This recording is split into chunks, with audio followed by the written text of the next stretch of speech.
What's up guys, Nolan here, and today we're speaking specifically on the future of open world as well as map-to-map travel of Escape from Tarkov. The number one question I see around is why you would want to map-to-map travel, and I have a great answer to that. First things first though, all of this is subject to change. Also, for those who haven't heard, we are expecting patch 12.7 any day now, and you can learn everything that you need to learn about it from my development playlist. Now back to today, speaking from what we know first, we know that Battlestate wants to make Escape from Tarkov open world eventually because it will allow a player to immerse themselves more easily, and it's just cool. The way they've explained that happening is that when you first open Escape from Tarkov after launch, you will only have access to one map, and once you extract from that one map, you will have access to another map. The new map that you have access to may depend on the extract that you take to. Each map will have its own quests similar to how they work now, and there will eventually be a full story quest line. Nikita, the lead dev for the project, recently said that he has finished writing the lore for EFT, and that one of the three major criteria before they can decide on a launch date for EFT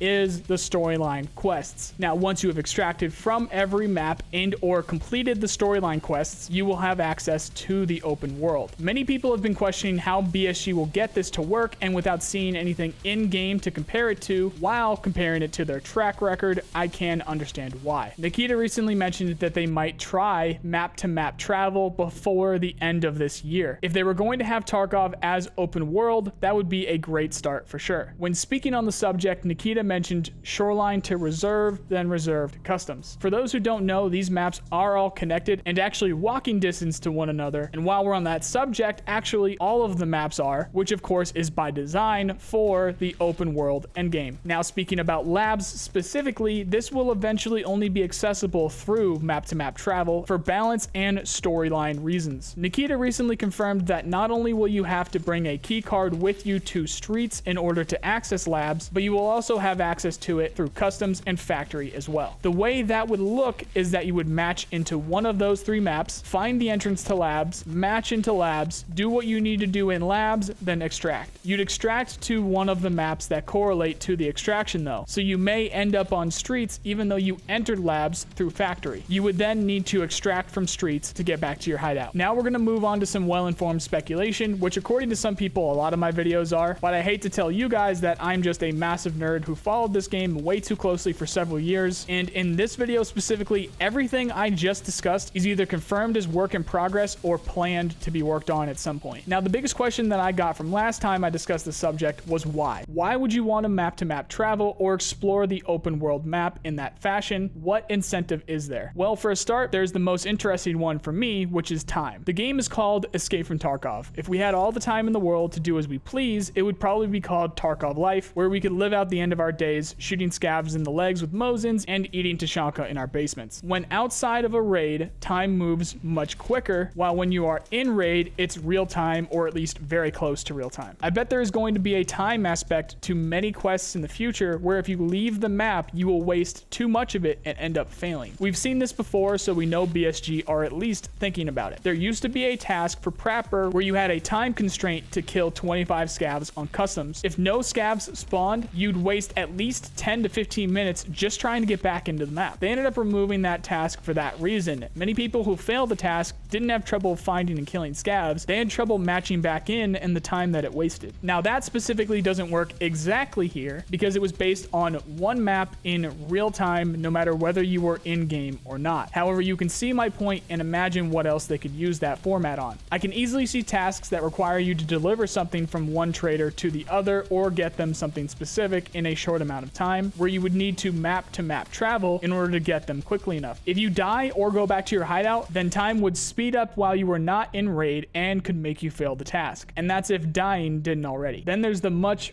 less interesting theory, which is that the tasks might just ask you to. Just like Jaeger tasks now that we don't actually understand or have a real reason to do, these tasks can simply just tell us to travel this way. Now, there's the thought that they could just say it's time-based in the text of the task without it actually being time-based. Obviously, that's not as interesting, but it sure as hell is one way to make us use the map-to-map travel system. Nikita mentioned recently that they will be adding daily and weekly tasks to the game eventually, and I absolutely can see delivery tasks on the list, where a completely made-up example would be, let's say, 5 hours in-game to get Peacekeeper a bunch of M4s, or Prapper a bunch of BS ammo, or Jaeger the pinky toe of a scav that was killed build with a Mossberg shotgun between 2 and 3 p.m. on a Tuesday. Whatever. I've been sitting on that theory for a while because personally I think that would be amazing. A real-time based quest that requires you to cross Tarkov from map to map to accomplish it. Like I said, I got the idea for this video based off of your comments, so please let me know what you guys think, and I can make more of these on other upcoming features. However, that is all for today. If you want to learn more about Escape from Tarkov or its development, then you can check out my playlists for it here. If you are looking for people to play with, then you can join our Discord below. If you like this video, then you know the drill. I really appreciate the people who do. Otherwise, I hope you at least learned something, and I also hope you have a nice day. See you guys.